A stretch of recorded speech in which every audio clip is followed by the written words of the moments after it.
Voilà, donc on va se lever, si vous voulez bien, ensemble. Alors nous allons voir donc particulièrement aujourd'hui la deuxième partie de ce grand message, le deuxième exode d'Israël. Le deuxième exode d'Israël qui a débuté. Et nous allons lire particulièrement donc dans Ézéchiel 37, c'est un grand passage prophétique donc sur ce qui se passe actuellement donc par rapport au peuple juif, soit en Israël, soit dans le monde entier. On va lire, si vous voulez bien, dans Ézéchiel au chapitre 36 tout d'abord. Au chapitre 36. Au verset 22, il est dit, c'est pourquoi dis à la maison d'Israël, ainsi parle le Seigneur l'Éternel, ce n'est pas à cause de vous que j'agis de la sorte, maison d'Israël. C'est à cause de mon saint nom que vous avez profané parmi les nations où vous êtes allés. Je sanctifierai mon grand nom qui a été profané parmi les nations, que vous avez profané au milieu d'elles. Et les nations sauront que je suis l'Éternel, dit le Seigneur l'Éternel, quand je serai sanctifié par vous sous leurs yeux. Regardez bien le verset 24. Je vous retirerai d'entre les nations. Je vous rassemblerai de tous les pays et je vous ramènerai dans votre pays. Je répandrai sur vous une eau pure, et vous serez purifiés. Je vous purifierai de toutes vos souillures, de toutes vos idoles. Je vous donnerai un cœur nouveau. Je mettrai en vous un esprit nouveau. J'ôterai de votre corps le cœur de pierre, et je vous donnerai un cœur de chair. Je mettrai mon esprit en vous, imaginez le Saint-Esprit, et je ferai que vous suiviez mes ordonnances et que vous observiez et pratiquiez mes lois. Vous habiterez le pays que j'ai donné à vos pères, c'est-à-dire en Israël. Vous serez mon peuple et je serai votre Dieu. Voilà, donc on va s'arrêter là. On va demander au Seigneur de bénir abondamment la réflexion de nos cœurs. Seigneur, nous sommes devant toi aujourd'hui encore et nous te bénissons de pouvoir nous présenter devant ce Dieu glorieux, vivant, puissant. Celui, Seigneur, qui agit fortement avec chacun de ses enfants. Que tu sauves, Seigneur, par le sang précieux de ton Fils, mais aussi avec ton peuple d'Israël, le peuple de la terre, le peuple juif. Et nous désirons regarder cela plus profondément comme étant un signe de la fin des temps, un signe prophétique par rapport à Israël. Nous te demandons ces choses, Père, dans le nom puissant de Jésus-Christ, notre Sauveur. Amen. Et tout le peuple dit Amen, gloire à Dieu. On peut s'asseoir, frères et sœurs. Alléluia. Nous allons parler particulièrement, donc, revoir un peu ce que nous avons vu dans la première partie de cet enseignement, le deuxième exode d'Israël, donc, qui a débuté. On sait que ce qui va arriver dans le futur est décrit dans le seul livre au monde qui est vrai, la Bible, qui est le livre de la vérité. Comment le monde va-t-il finir? Eh bien, la Bible nous le dit encore. Les Écritures ne sont pas du tout silencieuses sur l'avenir du monde et sur les événements qui vont conduire donc vers cette fin, la fin de notre époque, telle que nous l'avons connue jusqu'à présent depuis des millénaires.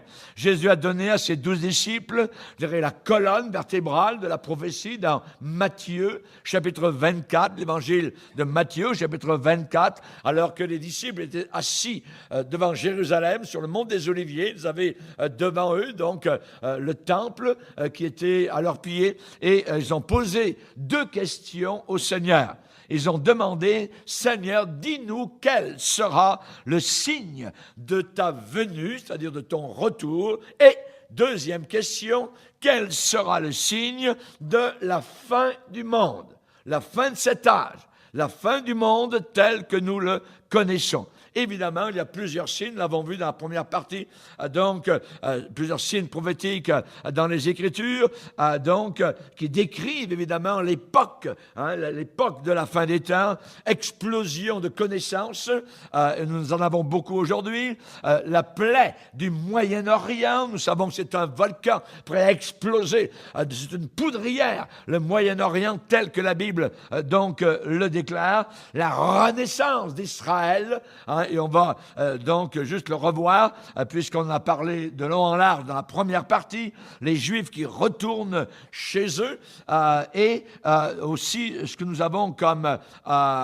signe, c'est que Jérusalem n'est plus maintenant sous le contrôle des gentils, c'est-à-dire des non-juifs.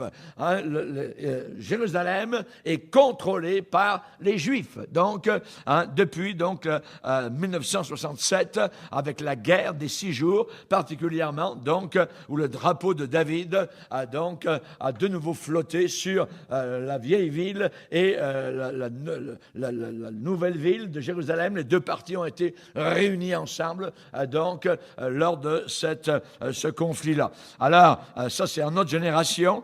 Les communications internationales instantanées sont un signe que nous sommes aussi la dernière génération. Les 2 témoins de l'Apocalypse qui vont être tués à Jérusalem seront visibles au monde entier. Comment cela serait-il possible s'il n'y a pas de télévision, Internet ou quoi que ce soit? Nous sommes la première génération à vivre avec cela. La Bible disait depuis des millénaires. Une époque de séduction. Jésus a dit, prenez garde que personne ne vous séduise. Il y aura beaucoup de faux prophètes, des prophètes qui seront faux, qui feront des prodiges, à émerveiller les crédules. Ce sera aussi une époque de contagion, d'épidémie. La parole de Dieu en a parlé. Il y aura en divers lieux des famines, des pestilences, des tremblements de terre. Jésus a parlé de cela et aujourd'hui la terre bouge chaque jour à un endroit ou à un autre de la planète. Le Seigneur a dit que ce serait exactement comme dans les jours de Noé. Nous y sommes où les gens, de façon générale, ne pensent qu'au mal, ne vivent que pour le mal, se moquent de Dieu avec les LGBT, QZ, je ne sais pas quoi. Vous voyez, nous avons évidemment tout un monde, je dirais, de fin des temps et on a une comparaison. Jésus a dit, voyez le figuier et tous les arbres, le figuier est le symbole d'Israël, c'est le figuier. Et quand vous verrez le figuier fleurir, ça sera l'époque, la génération qui verra mon retour. C'est ce que Jésus-Christ lui-même a déclaré. C'est très important dans Luc 21, versets 29 à 33. On a vu cela dans la première partie. On a vu qu'actuellement en Israël, il y a une explosion de la population, dans un tout petit pays, 7 millions. Imaginez de personnes qui sont là. C'est très atypique pour une nation développée, au Moyen-Orient. L'âge moyen en Israël actuellement est de 28 ans. Imaginez, c'est très jeune. Israël est une des nations les plus jeunes au monde, et actuellement, il y a une immigration vers Israël, depuis tous les pays de la terre qui retournent vers Israël. La diaspora a commencé, je dirais les Juifs dispersés dans le monde entier depuis Titus, le fils de l'empereur Vespasien, qui est général d'armée Titus, qui est allé avec ses légions à Jérusalem en Israël et là-bas a fait en l'an 70 1 million et plus de morts. Imaginez. Soit tués, soit par la famine, un blocus de famine à l'intérieur de la ville de Jérusalem. C'est quelque chose de terrible et c'est la première, je dirais, notre génération depuis 1948, où à la table des nations, Israël siège à l'ONU, haï toujours par les peuples arabes, qui s'opposent toujours et veulent la destruction d'Israël. Mais Dieu a l'œil sur son peuple. Dieu appelle le peuple d'Israël la prunelle de son œil. Voyez, donc c'est très important à savoir tout cela. Il y a eu trois hommes exceptionnels, donc qui ont été les fondateurs de l'État moderne d'Israël. Il y a eu particulièrement donc Théodore Herzl. Donc on a parlé dans la première partie. Si vous ne l'avez pas, vous pouvez la commander. Particulièrement, ça dure 1 heure. Donc, et aujourd'hui, nous voyons un peu la suite. Je résume. Il y a eu un autre homme qui s'appelait donc Chaim Weizmann, qui a relevé le défi lorsque Théodore Herzl a parlé du retour de grand Aliel, le retour en Israël. Donc déjà dans les années 1800, vers la fin des années 1800, donc on a commencé à parler de cela. Il y avait déjà un antisémitisme terrible en Europe face aux Juifs. Et ensuite, eh bien, il y a eu donc la Deuxième Guerre mondiale avec ce que l'on sait avec Hitler, donc qui a fait tuer plus de 6 millions donc de Juifs. Et à partir de là, donc après la Deuxième Guerre mondiale, c'est là que le président Truman, donc aux États-Unis d'Amérique, a voté en faveur de la création d'un État d'Israël. Et donc pour les votes, donc à la table des nations, il y avait 46 votes. Il y a eu particulièrement 33 en favorables pour la formation d'un État d'Israël et 13 étaient contre. Évidemment, tous les Arabes ont été enragés lorsque Israël a été créé en 1948.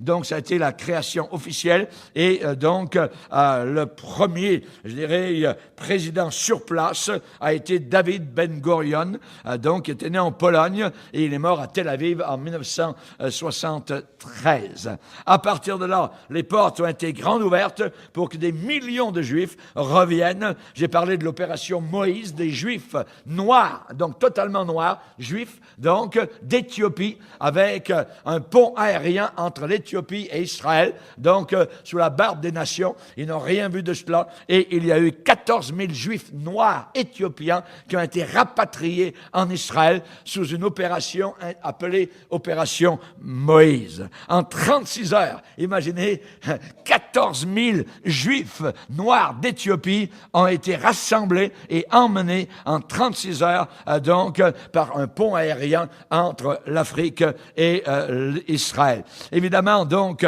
on a vu cela dans la première partie. David Ben Gurion donc a dit, puisque le pays n'était pas du tout développé, c'était semi-désertique depuis des siècles, il était quasiment abandonné. David Ben Gurion, le premier président, a dit « Le désert n'est pas un problème, il est la solution. Nous ferons éclore le désert pour qu'il devienne plein de vie. » Et aujourd'hui, environ 70 ans plus tard, donc, eh bien, le désert est en train de fleurir et cultive en plein désert des salades, des tomates, des oranges, tout ça. Donc, c'est quelque chose de formidable. Donc, exactement comme Dieu l'avait déclaré à la fin des temps, Israël serait en Israël. Le peuple juif serait de retour, donc, en Israël. Évidemment, il y a eu différentes guerres. Il y a eu 4 guerres contre Israël. Et à chaque fois, les Arabes sont ligués, tous les pays qui étaient alentour sont ligués et ont été vaincus à chaque fois. À chaque fois. Imaginez. Et à chaque fois, ils veulent se venger. La première guerre, c'est 48-49. Donc, tout de suite, dès que Israël a été reconnu à la table des nations, première guerre contre Israël.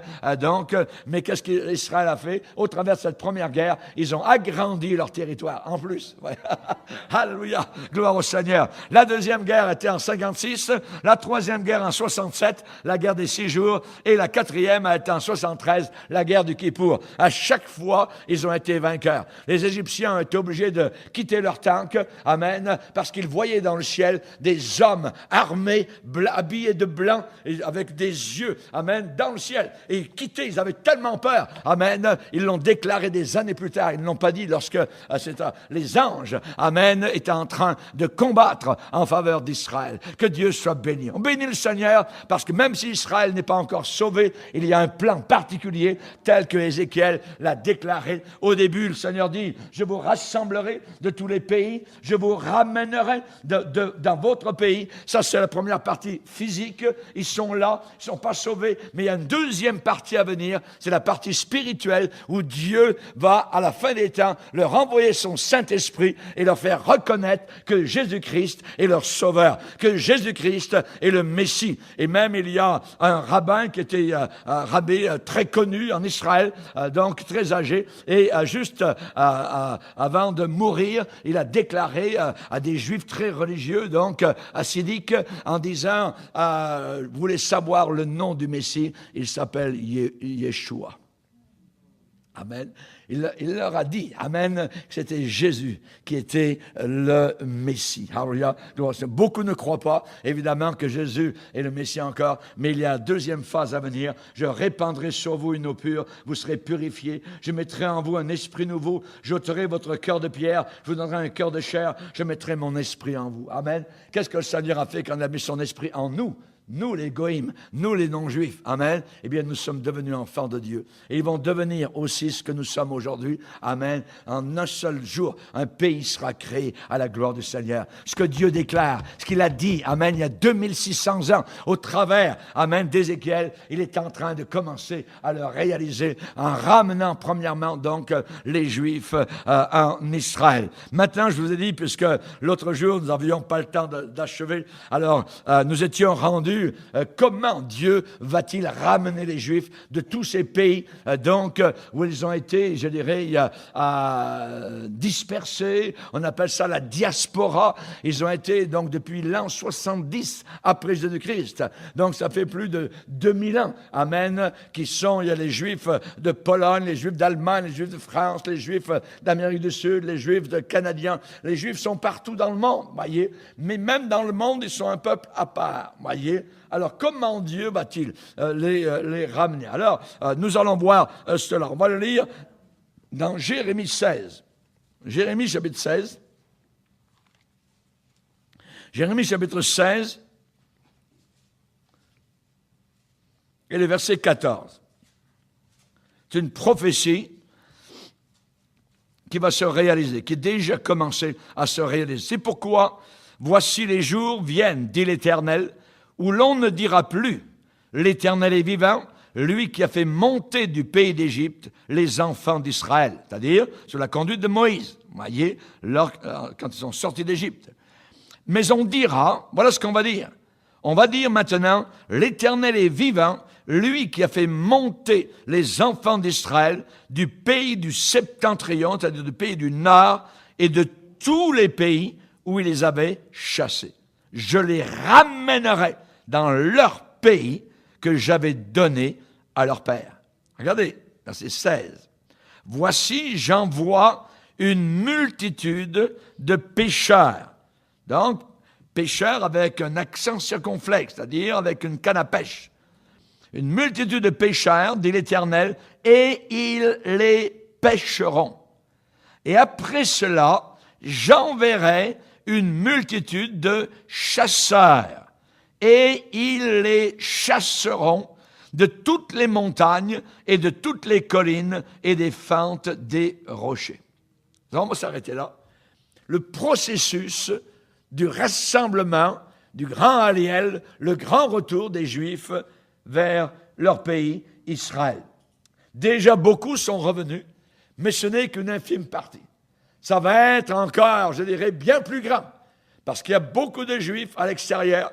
Il y a quasiment autant de Juifs aux États-Unis qu'en Israël. Donc, il y en a au Canada, il y en a donc en Europe, il y en a en Angleterre, il y en a donc en Pologne, dans toutes sortes de pays.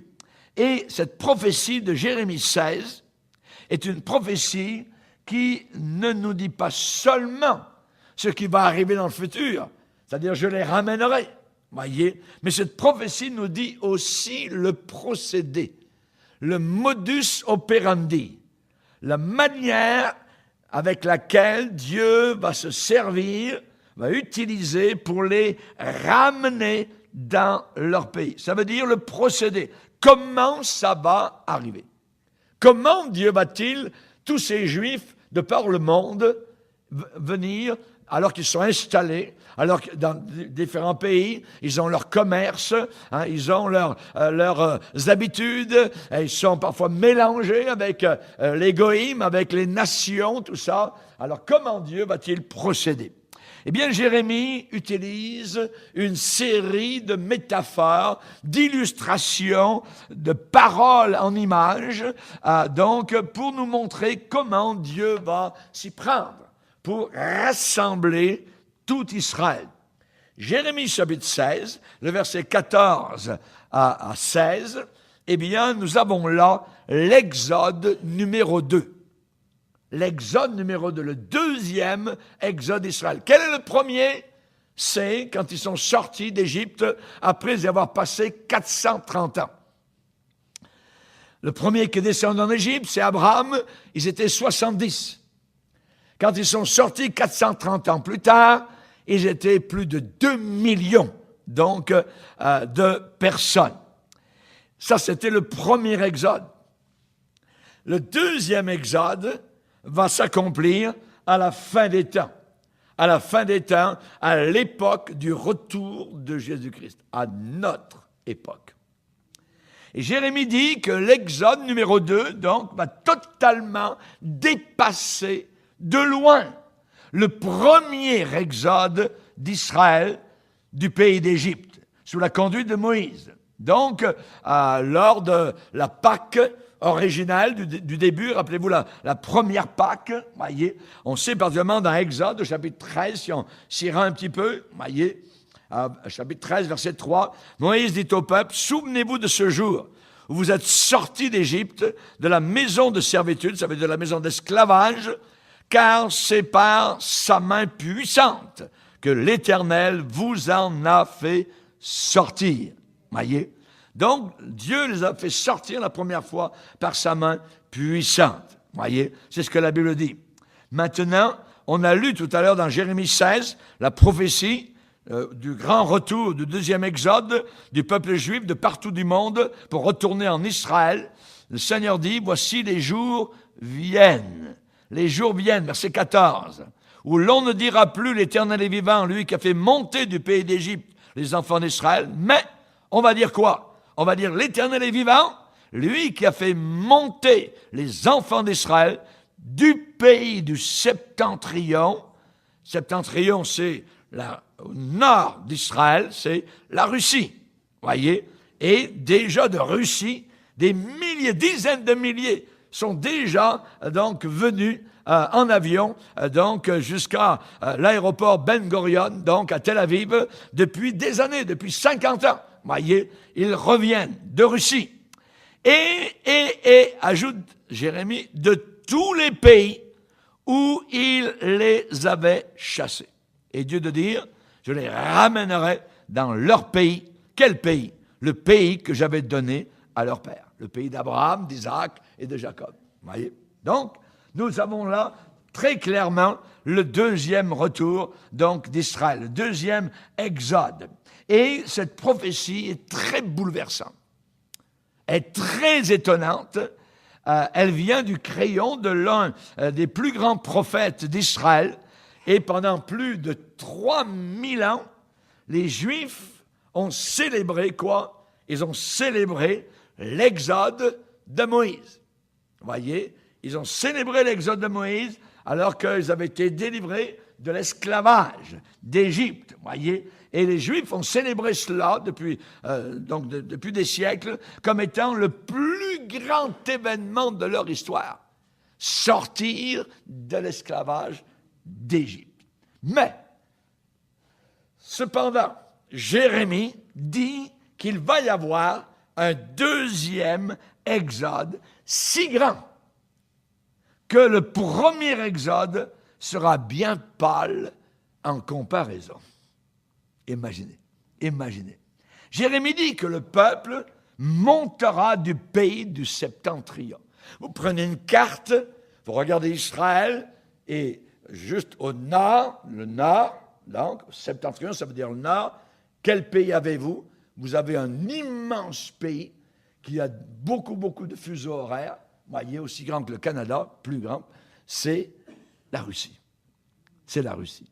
Donc, Jérémie dit qu'ils viendront de là-bas en grand nombre de la Russie. Dans la Bible, toutes les directions géographiques sont données toujours à partir de Jérusalem. C'est Jérusalem qui est le centre, voyez. Dans la pensée de Dieu, Jérusalem est le centre de l'univers. C'est le centre de la terre. Ce n'est pas Paris qui est le centre de la terre, pas Montréal, pas Moscou, voyez. C'est pas Kinshasa, voyez, ou le Mumbashi. Non, non, non, absolument pas. Voyez, ou Hong Kong. C'est Jérusalem, le centre de la terre, aux yeux du Seigneur. Voyez. Dans la pensée de Dieu, Jérusalem est le centre. Et Jérémie a élargi, je dirais, sa prophétie d'Exode, de l'Exode numéro 2, pour non seulement dire qu'il va les faire venir du pays du Nord, du Septentrion, et il ajoute « et ». Et de où? Et de tous les pays où il les avait chassés. Et de tous les pays. Donc il y en a beaucoup au nord, en Russie, et aussi il y en a beaucoup dans tous les pays où il les a chassés. Aux États-Unis, Canada, il y en a des millions. Oui.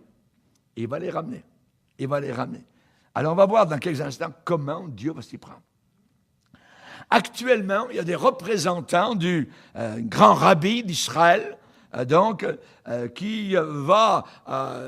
ces représentants représentent le rabbi donc, de Jérusalem, et ils vont aux quatre coins de la terre vers leurs frères juifs pour les aider à retourner à Sion. Les aider à revenir donc actuellement donc à Sion, c'est-à-dire à Jérusalem, en Israël. Et l'Exode numéro 2 est loin d'être fini. C'est en train de se faire, sous nos yeux, actuellement. C'est loin d'être achevé. La droite du Dieu Tout-Puissant continue de rassembler la prunelle de son œil.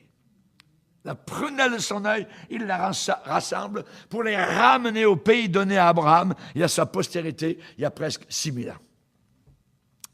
C'est une merveilleuse prophétie. Amen.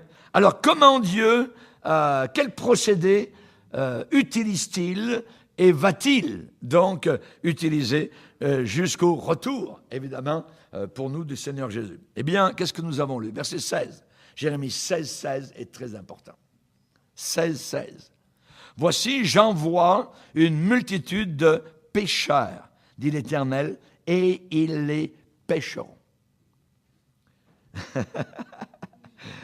Il va aller à la pêche pour les Juifs. Voyez, la Bible est remplie de paraboles, d'images, de paroles imagées pour décrire à l'homme les principes de la vérité de Dieu.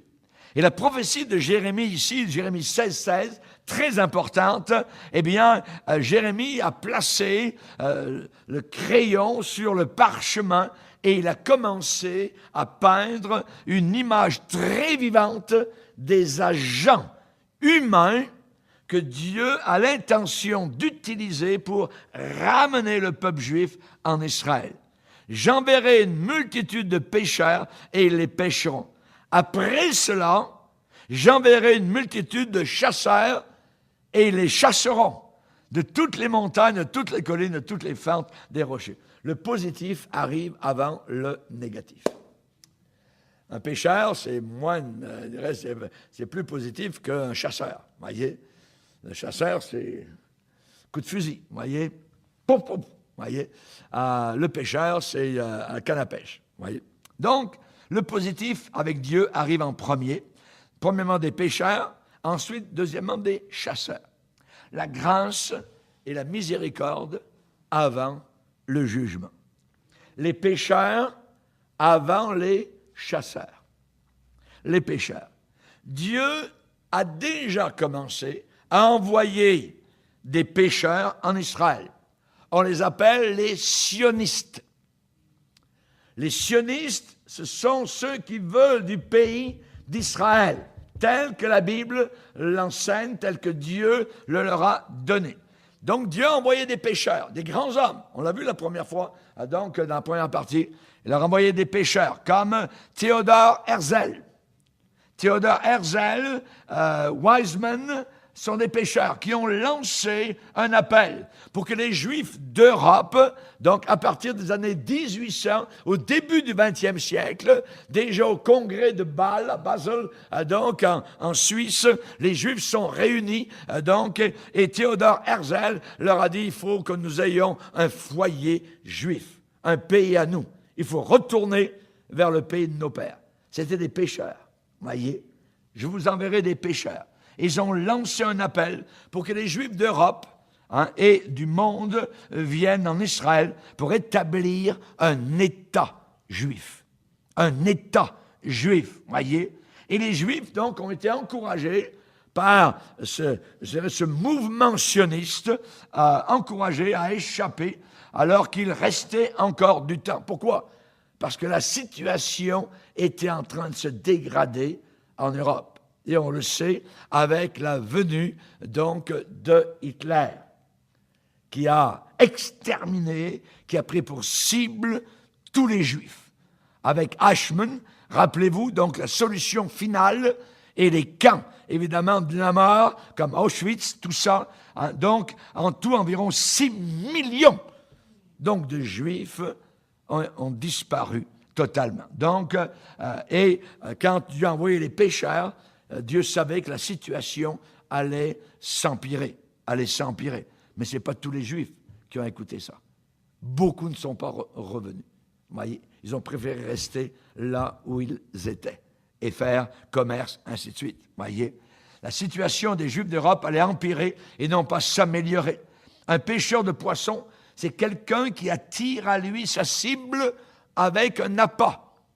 Et donc, ces grands hommes, Weizmann, Theodor Herzl, David Ben Gurion, tout ça, c'était des hommes, des pêcheurs, qui leur disaient « revenez vers le foyer d'Israël ». Et Herzl et ses amis sionistes ont été des pêcheurs, donc, pour Dieu, des pêcheurs pour Dieu. Ils ont appelé les fils et les filles d'Abraham à revenir, à retourner à la maison. Oui, à retourner à la maison. Qu'est-il arrivé? Eh bien, Herzl a été déçu. Il a été déçu profondément parce que les Juifs du monde n'ont pas répondu en grand nombre. Oui, il y en a eu quelques-uns, mais très peu. Très peu, oui. Alors, Dieu a dit, après cela, la prophétie, après les pécheurs, Jérémie 16, j'enverrai une multitude de chasseurs. Là, on a affaire à autre chose. Une multitude de chasseurs, et ils les chasseront. De toutes les montagnes, toutes les collines. Voyez, une multitude de chasseurs. Rappelez-vous, puisque c'est le deuxième exode, on va aller voir le premier exode. Comment sont-ils sortis du pays d'Égypte la première fois? On va le voir. Exode, chapitre 6, verset 1.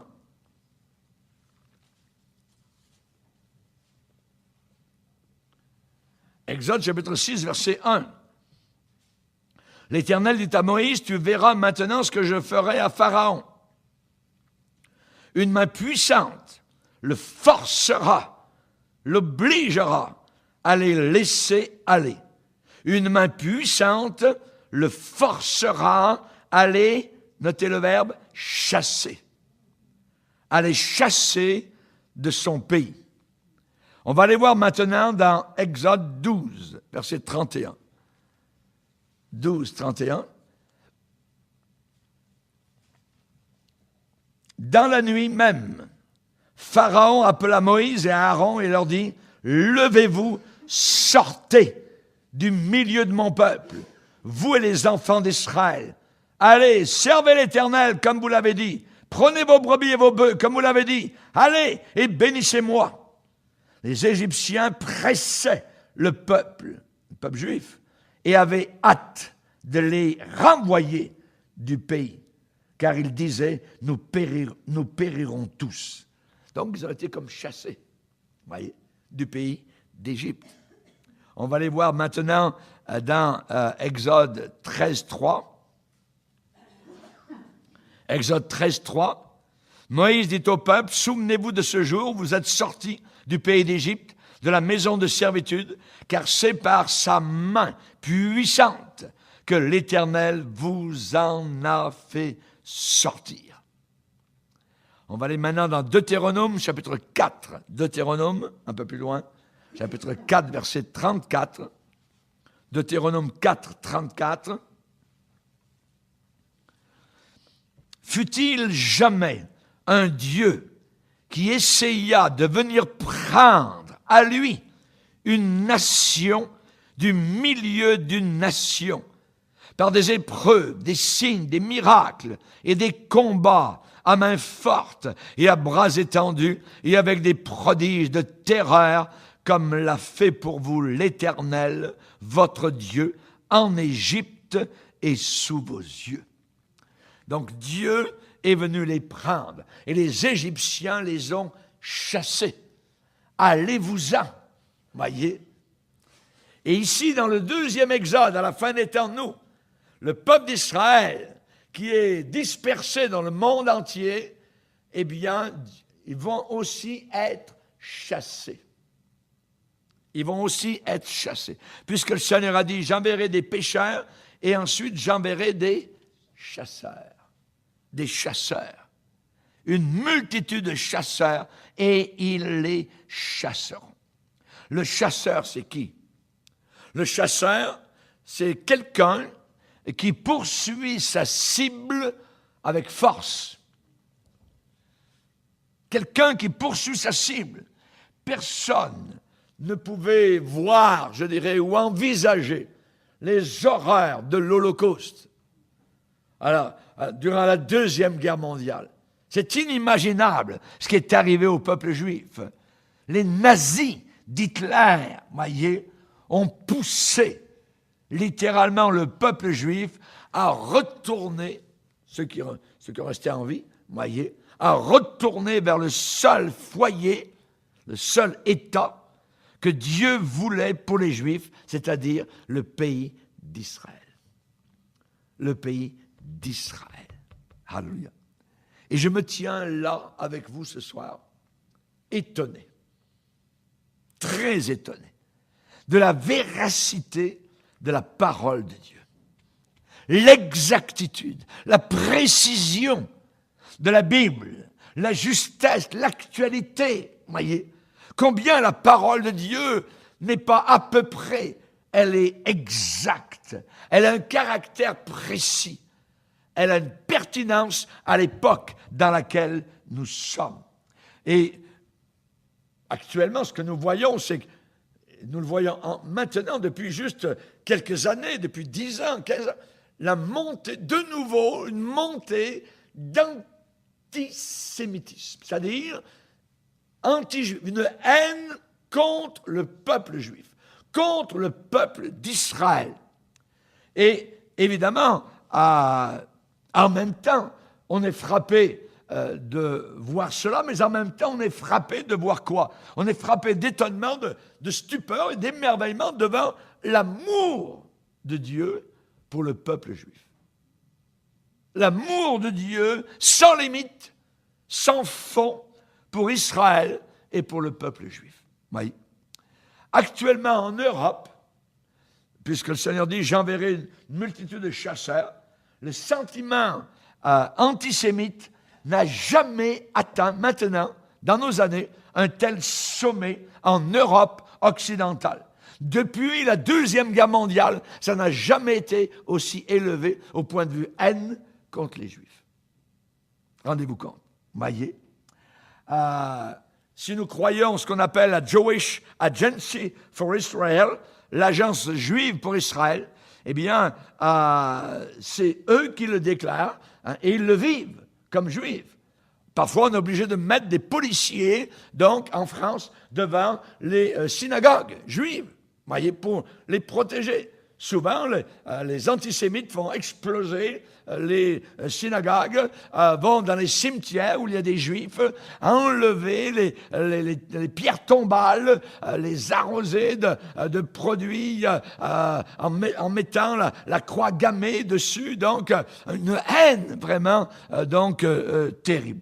Et on sait évidemment que les Juifs sont très inquiets, ils sont inquiétés même, donc, dans certaines boutiques à Londres, vous voyez, des boutiques musulmanes au cœur de Londres, la cité, vous voyez, il y a des ouvrages dans les librairies bien visibles sur la rue, comme d'une grande rue, une rue qui s'appelle Edgware Road, vous voyez, où on a des ouvrages qui sont vendus. Et c'était interdit, mais maintenant, ça revient. Le livre, donc, de Hitler, qui s'appelle « Mon combat, Mein Kampf ». C'était un livre de haine totale contre les Juifs, de les exterminer. Ce qui sortait, cet homme possédé par les démons, Hitler, donc maintenant est lu, donc librement, donc, alors que ce livre avait été banni pendant, donc, je pense que pendant 50 ans, il était interdit de publier ce livre. Maintenant, donc, je dirais, c'est de nouveau ouvert et donc et les musulmans, évidemment, sont très contents de montrer les idées de Hitler. Et ce livre est très lu aujourd'hui. Donc, et aussi un autre livre qui s'appelle Les protocoles des sages de Sion, où l'on arrose de haine, de venin, le peuple juif. Alors, évidemment, donc, en Suède, en Europe, il y a des Juifs actuellement qui quittent certaines grandes villes comme Malmö, en Suède, pour des raisons de sécurité, parce qu'il y a des actes vraiment terribles contre eux, donc antisémites. Il y a même un homme libéral du gouvernement de la Hollande qui s'appelle Frits Bolkestein, voyez, qui a déclenché évidemment un tollé aux Pays-Bas, en affirmant que les Juifs n'y avaient aucun avenir et devaient émigrer aux États-Unis ou en Israël. On ne vous veut plus. Vous voyez? J'enverrai des chasseurs. Les chasseurs sont là. Vous voyez? On voit cela. Vous voyez? Les Pays-Bas, imaginez, durant l'Inquisition, l'Église catholique, qui a toujours été ennemi des Juifs, qui a fait tuer, évidemment, beaucoup de Juifs, on appelle ça l'Inquisition en Europe, eh bien, les Pays-Bas étaient un pays où on pouvait aller se réfugier, où la Bible, était aimée, et beaucoup de Juifs et de chrétiens, évangéliques, sont allés aux Pays-Bas. Les Pays-Bas étaient devenus, à l'époque, une terre d'asile pour les Juifs portugais et espagnols qui fuyaient, l'Inquisition catholique. Et aujourd'hui, évidemment, ce même pays, eh bien, demande qu'ils s'en aillent. Qu'ils s'en aillent. Mais ils ne sont plus les bienvenus. Et les Juifs quittent aussi progressivement la grande ville de Anvers, voyez, autrefois qui était surnommée la Jérusalem du Nord. Où beaucoup de Juifs, il y avait beaucoup de gens qui travaillaient dans des usines à Anvers.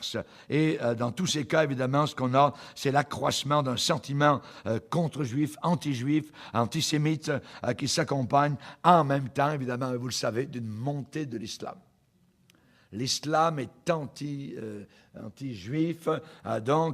n'aime pas les juifs, évidemment, dans toutes les villes européennes. J'enverrai des chasseurs. Voyez, c'est en train de se faire sous nos yeux.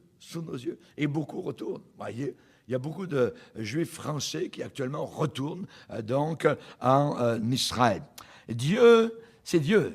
Dieu dirige tout cela. Dieu est déterminé à faire en sorte que la promesse qu'il a donnée à Abraham, à Isaac et à Jacob devienne une réalité. À la fin des temps, les Juifs seront où?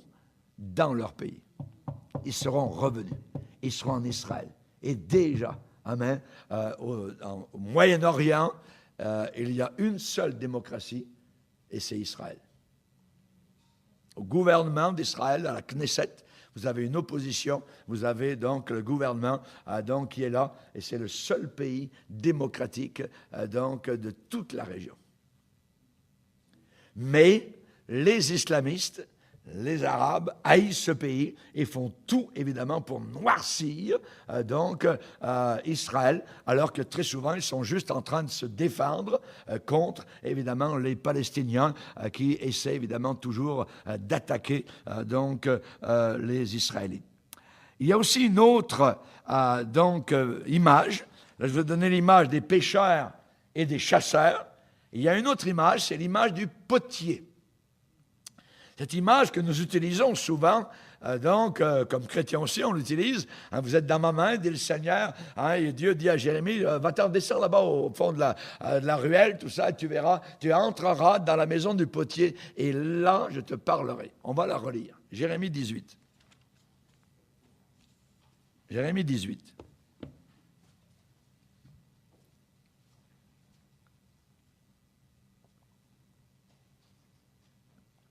verset 1er, la parole qui fut adressée à Jérémie de la part de l'Éternel en ces mots, « Lève-toi et descends dans la maison du potier. Là, à cet endroit-là, précisément, je te ferai entendre mes paroles. » Donc, Jérémie obéit. Je descendis dans la maison du potier. Voici, le potier donc était là et travaillait sur un tour. Le vase qu'il faisait ne réussit pas. Comme il arrive à l'argile, à la glaise, dans la main du potier. Il en refit un autre vase, tel qu'il trouva bon de le faire. Et la parole de l'Éternel me fut adressée en ces mots. Donc, il y a la leçon de choses, l'illustration du potier, tout ça. Maintenant, le Seigneur dit, regarde bien. Verset 6. « Ne puis-je pas agir envers vous comme ce potier, maison d'Israël? » Ce qui veut dire que l'image qui a été donnée à Jérémie s'adresse premièrement à la maison d'Israël. « Voici comme l'argile est dans la main du potier, ainsi vous êtes dans ma main, maison d'Israël. » Soudain, je parle sur une nation, sur un royaume, d'arracher, d'abattre et de détruire. Mais, si cette nation sur laquelle j'ai parlé revient de sa méchanceté, je me repens du mal que j'avais pensé lui faire. Et soudain, je parle sur une nation, sur un royaume, de bâtir, de planter. Mais si cette nation fait ce qui est mal à mes yeux et n'écoute pas ma voix, je me repens du bien que j'avais eu l'intention de lui faire. Ici, nous avons donc quelque chose qui s'adresse, encore une image. On a vu les pêcheurs de poissons, on a vu les chasseurs. Maintenant, Dieu parle par une image à la maison du potier.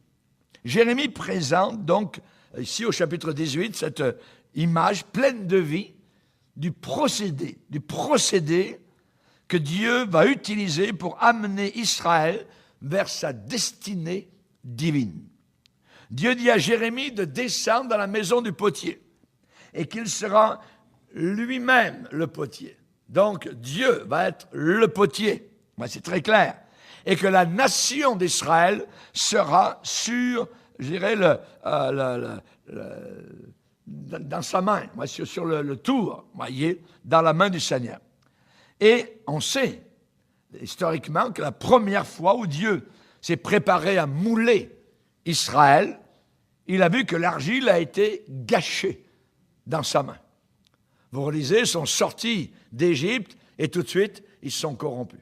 Voyez, ils sont corrompus avec Samuel, avec les juges, on voit que tout au long, voyez, il y a eu corruption.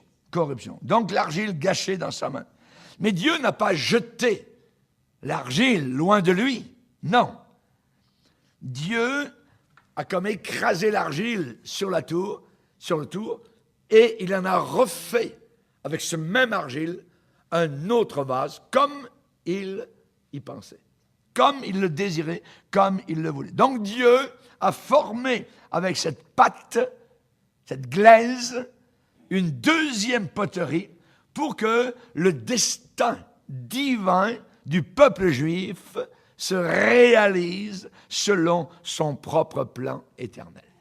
Depuis 2000 ans, ils n'ont plus de temple. Depuis 2000 ans, ils ont été dispersés. Mais vous êtes dans ma main. Je vous ramènerai. Je vous recueillerai de parmi les nations. Vous allez revenir. J'enverrai des pêcheurs. J'enverrai des chasseurs. Ils vont vous chasser. Vous allez revenir. Oui, alléluia. Gloire au Seigneur. Amen. Gloire à Dieu. Que Dieu soit béni. Dieu, il est le maître potier. Il a moulé Israël. Il a formé Israël. Et une deuxième fois, il est patient, le Seigneur, voyez, et le processus continue, évidemment, avec des imperfections qui sont ôtées, avec des scories dans l'argile qui sont jetées, et la poterie va atteindre une perfection quand le Messie va venir. Ils le verront, Et ils le reconnaîtront, celui qu'ils ont percé, ils l'adoreront, ils le serviront. Jésus régnera, nous reviendrons avec Jésus, amen, et il va instaurer un règne millénaire. Dieu a un plan magnifique pour son peuple d'Israël. Je me rappelle au début de ma vie chrétienne, quand je revenais de très loin, du fond de la terre, tout ça, j'ai eu une escale en avion à Athènes, et dans l'aéroport d'Athènes, il y avait une équipe juive, de football ou basketball, je ne me rappelle plus tout ça. Et je les regardais, moi, jeune chrétien, c'est des Juifs, c'est le peuple de Dieu. J'aurais voulu aller les embrasser tous, les serrer dans mes bras, et leur dire, vous êtes aimés de Dieu, vous êtes le peuple du Seigneur. Amen, vous allez le reconnaître, Jésus-Christ. Vous allez un jour pleurer sur lui. Votre Messie, il est venu dans mon cœur, et un jour il va venir pour vous sauver vous aussi. Alléluia, alléluia. Les peuples chrétiens devraient aimer le peuple juif. Alléluia, gloire au Seigneur. Même si eux ne nous aiment pas beaucoup, c'est pas grave. Amen, nous les aimons. Amen, et nous voulons les voir, amen, sauvés par le sang de l'agneau. Alléluia, gloire au Seigneur. Chers amis, toute la terre un jour va applaudir quand Jérusalem deviendra la louange de toute la terre. Ésaïe 62, verset 7, jusqu'à ce qu'il rétablisse Jérusalem et la rende glorieuse sur terre. Alléluia. Merci Seigneur. Que Dieu soit béni. Maintenant, la parole de Dieu nous donne différentes illustrations. Par rapport à quoi? Par rapport, on a vu donc Israël de retour, s'en venant. Il y a des indices sur la fin du monde. Il y a des indications sur le retour de Jésus-Christ. Des comparaisons sur la venue du Seigneur. Et j'aimerais ce soir vous donner 3 images. Que Jésus-Christ est à la porte. Amen. Il ne reste plus que l'ange de gloire saisisse la trompette, sonne, Jésus descend et nous montons. Alléluia. Gloire à Dieu, gloire au Seigneur. Que Dieu soit béni. Je vais vous donner 3 images. Et c'est la Bible qui nous les donne. La première, c'est le voleur dans la nuit. Le voleur dans la nuit. 1 Thessaloniciens, chapitre 5, on va le lire, verset 1er. 1 Thessaloniciens, chapitre 5, verset 1er. Pour ce qui est des temps et des moments, vous n'avez pas besoin, frères, qu'on vous en écrive, car vous savez bien vous-même que le jour du Seigneur viendra comme un voleur dans la nuit. Un voleur dans la nuit. Luc 12, verset 35. Luc chapitre 12, verset 35. Jésus parle et dit que vos reins soient sains et vos lampes allumées. Ça veut dire soyez prêts pour un départ. Et vous soyez semblables à des hommes qui attendent que leur maître revienne des noces, afin de lui ouvrir dès qu'il arrivera et frappera.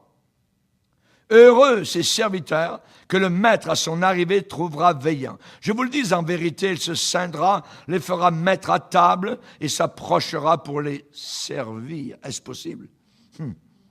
Qu'il arrive à la 2e ou à la 3e veille, heureux ces serviteurs s'il les trouve veillants. Et regardez bien, verset 39. Sachez-le bien, notez-le bien.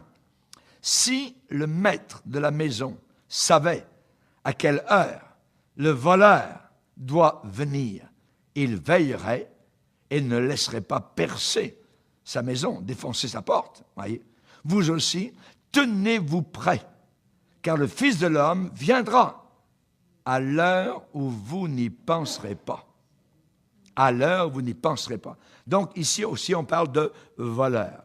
On va aller maintenant dans un autre, il y en a plusieurs, c'est dans 2 Pierre. 2e épître de Pierre,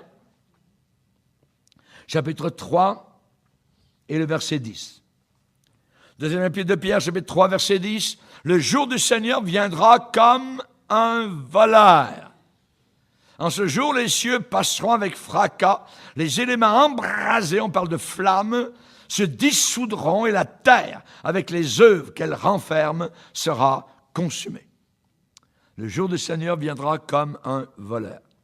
C'est très rare, très très rare, rarissime, qu'un voleur avertisse à l'avance sa victime. Oui, qui est à l'appareil, madame? je vais arriver ce soir à 2h30 du matin et je vais venir voler votre maison. Oui, ça c'est très rare. Voyez, évidemment. Donc, nous prenons généralement toutes les précautions possibles pour conserver nos biens à l'abri, parce que nous sommes conscients qu'il est toujours possible qu'un voleur puisse venir nous dérober à l'improviste. Mais attention, si nous pouvions déterminer avec exactitude la date du retour de Jésus. Et nous avons été envahis depuis des années de dateurs et tout ça, puis, avec des fêtes juives, avec ceci, avec cela. Mettez tout ça à la poubelle, voyez. Pourquoi? Parce que la Bible dit autrement. Si nous pouvions déterminer avec précision la date du retour de Jésus, tout l'enseignement de Jésus serait perdu. Ça ne servirait à rien, puisqu'il ne viendrait pas comme un voleur. Il viendrait parce qu'il nous a dit la date où on aurait découvert donc la date qui viendrait. Donc, il nous dit de persévérer jusqu'à la fin. On ne sait pas, de veiller, de prier, d'être prêt, parce qu'il peut venir n'importe quand. Ça.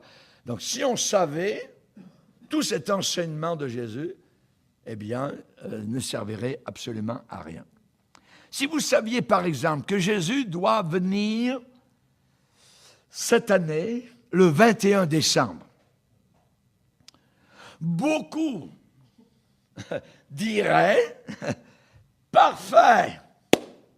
Je vais vivre comme je veux, puis le 20 décembre, je vais me préparer. Seigneur, pardon, s'il te plaît, tout ça. Et puis, je vais être prêt, tout ça, puis je vais aller au ciel. » Vous voyez? Le Seigneur n'a jamais voulu ça. Il a voulu qu'on soit toujours, je dirais, sur le qui-vive. Sur le qui-vive. Voyez? Les reins sains, les valises sur le bord du quai. Amen. Et le train du ciel va passer et nous emmener dans la gloire. Être toujours prêt. Personne.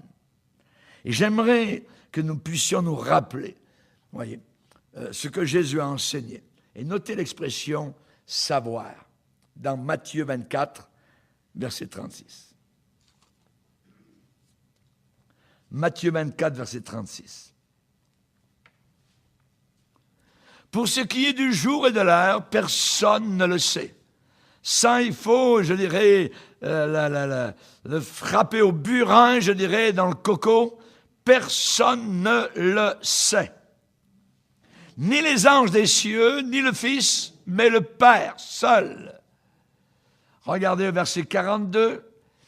Veillez donc, puisque vous ne savez pas quel jour votre Seigneur viendra.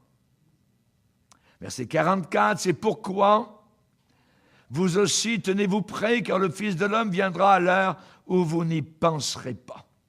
Où vous n'y penserez pas. Donc personne ne le sait. Nous ne savons pas. Qu'est-ce que ça veut dire? Alors il faut que je sois prêt à chaque instant. À chaque instant. Voyez? Quiconque a cette espérance en lui se purifie lui-même. Ça nous pousse à la purification, parce qu'il peut venir, je dirais, ce soir, en retournant après la réunion, Jésus peut revenir. Il peut revenir demain matin, il peut revenir dans la nuit, on ne sait jamais. L'attente du retour de Jésus et notre rencontre avec lui, eh bien, nous ne le savons pas. Pourquoi le Seigneur n'a pas voulu qu'on le sache? Voyez? Simplement pour nous inciter à rechercher la sanctification de nos vies par le Saint-Esprit, pour être prêts à le rencontrer. Et que nous ne soyons pas éloignés de lui et dans la confusion quand il va arriver soudainement. Soudainement, oui. C'est pourquoi, bien-aimés, nous dit l'apôtre Pierre, en attendant ces choses, appliquez-vous à être trouvés par lui sans tache et irrépréhensibles dans la paix. Dans la paix. Désirez vouloir être là, à l'endroit où le Seigneur veut que nous soyons. Vouloir être occupé à la tâche qu'il veut pour nous. C'est bien différent de se trouver dans un lieu sale, impur, ou être occupé à quelque sale besogne, je dirais, mauvaise, méchante. puisque nous ne savons pas quand Jésus-Christ reviendra. Il faut choisir pour objectif de demeurer là où Dieu veut que nous soyons et en train de faire le travail et l'œuvre que Dieu désire de nous. Amen. Le voleur dans la nuit. Deuxième image, la femme en travail. La femme aux couches. La femme qui va accoucher d'un bébé. Lisez avec moi dans 1 Thessaloniciens chapitre 5. 1 Thessaloniciens chapitre 5.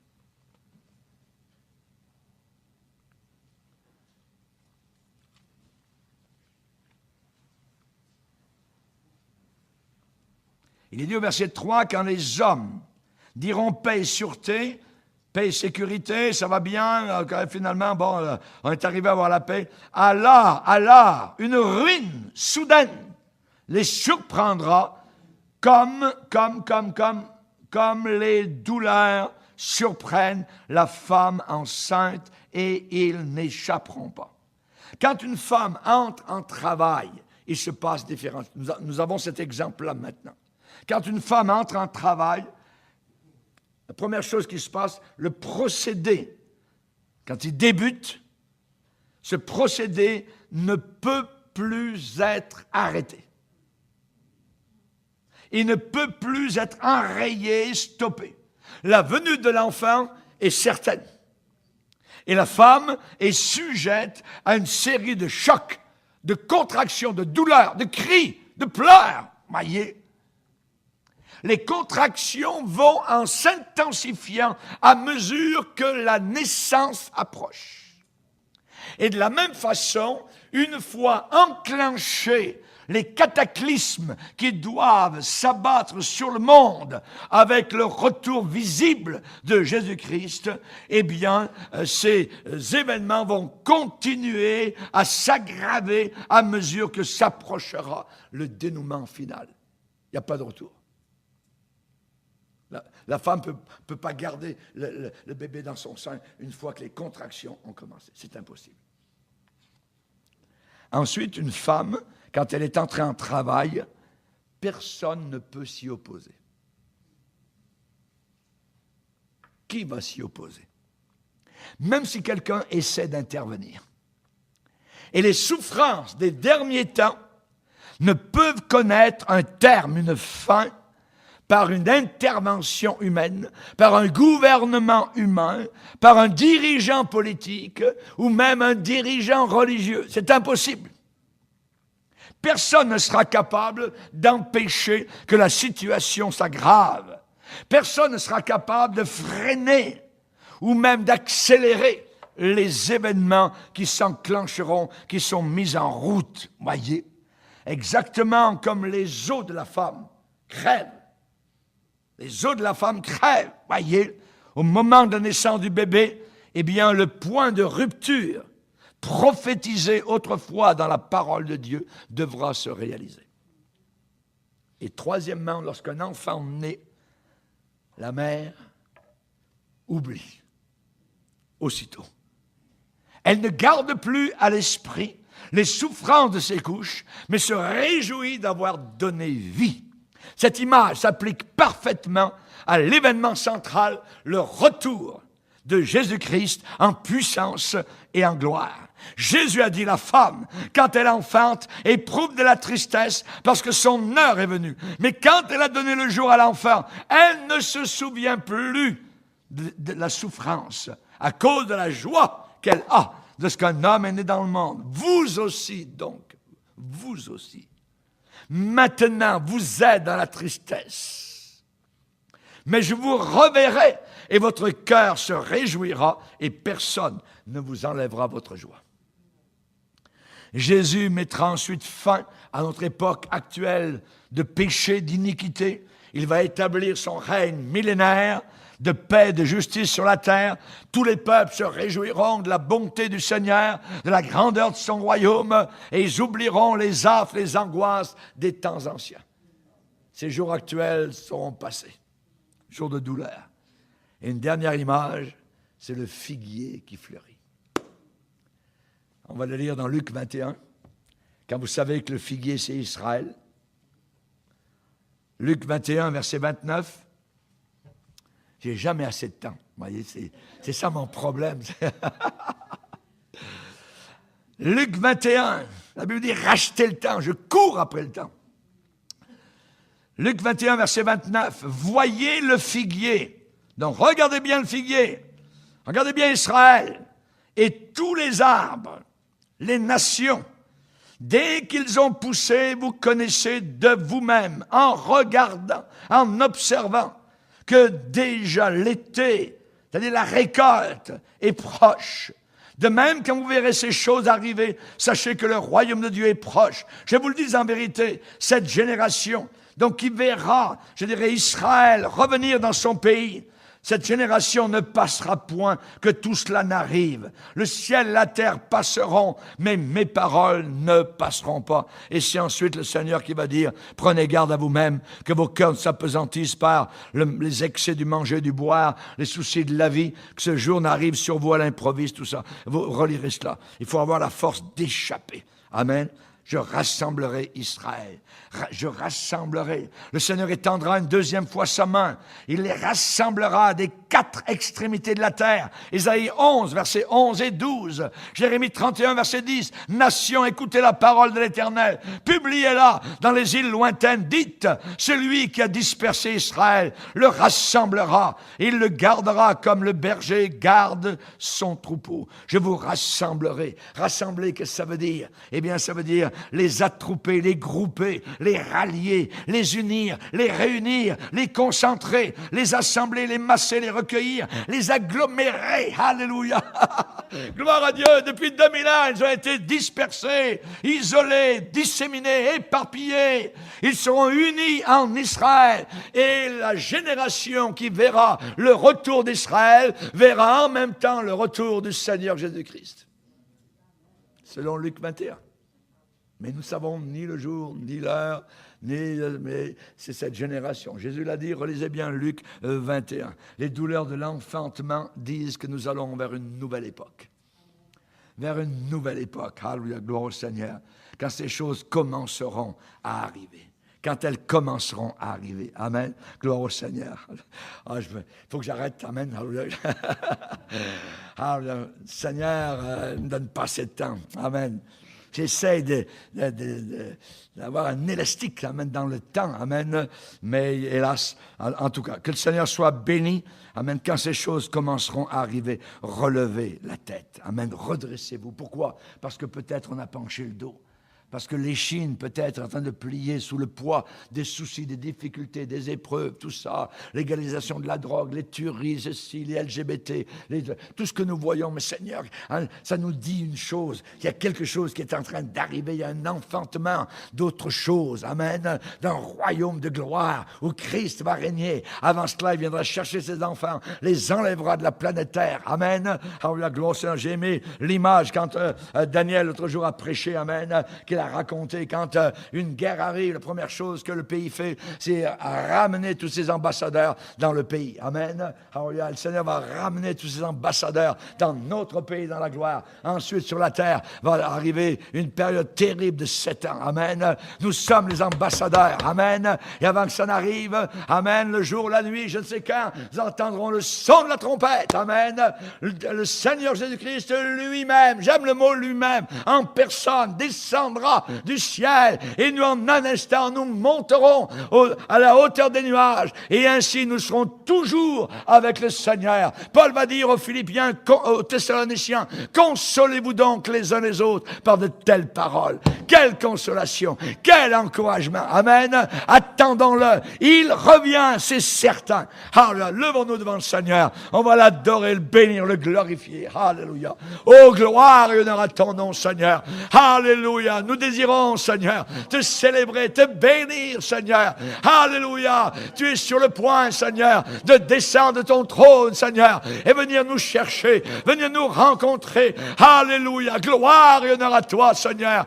Nos cœurs sont dans la joie. Nos cœurs sont dans l'allégresse, Seigneur. Tout ce que tu as dit, Seigneur, qui arriverait, est en train d'arriver, Seigneur. Ta parole est la vérité. La certitude est dans la Bible. Alléluia. Merci, mon Dieu. À toi et à toi toi seul soit toute la gloire, l'honneur, la victoire, la puissance.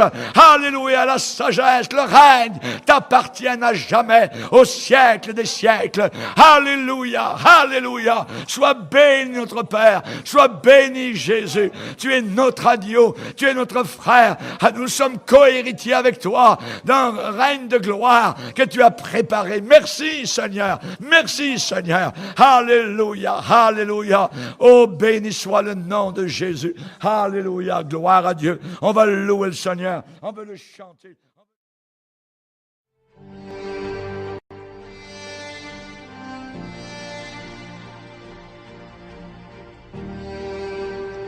Chers amis, la Bible enseigne que le monde s'en va inexorablement, non vers la paix, mais vers une guerre ultime, de cataclysme, un Armageddon décrit au chapitre 16 de l'Apocalypse.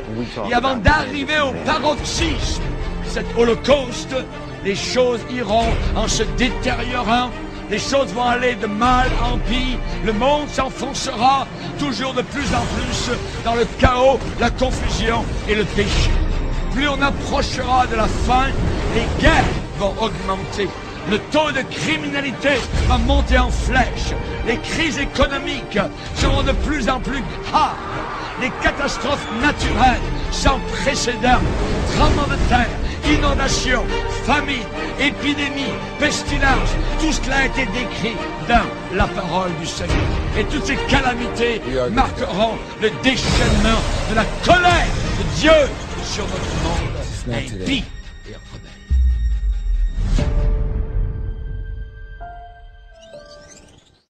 Le Saint-Esprit ne sera plus sur la terre.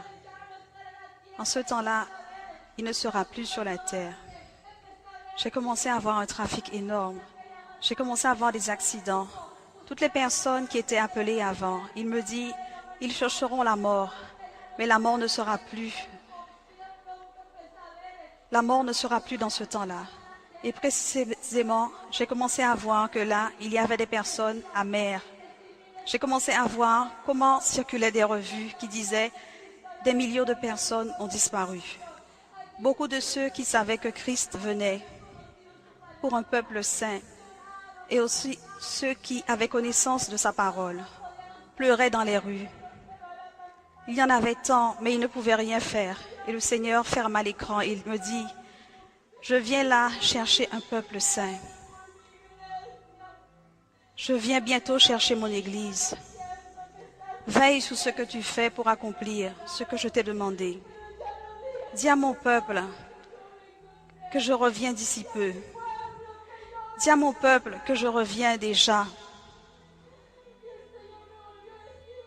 Le Seigneur me dit, dis à mon peuple que je reviens déjà et que je viens pour un peuple saint. Dis à mon peuple que c'est seulement les saints, c'est seulement les saints qui me verront.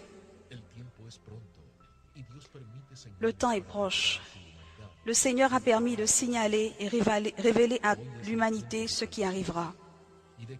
Aujourd'hui, c'est le temps du salut. Et que tu invites ta vie à ton unique Sauveur, Jésus. Prends ce temps de choisir ta destinée. La vie ou la mort. Le ciel ou l'enfer. Jésus ou le diable. C'est très clair d'appartenir à Dieu ou d'appartenir au diable. De faire le bien ou de faire le mal. Ton choix sera ta destinée. Vie éternelle ou étang de feu. Réfléchis. Fais le choix. Décide maintenant. Jésus-Christ est mort sur la croix pour chacun d'entre nous, pour nos péchés, et nous a donné l'opportunité d'être sauvés par sa miséricorde.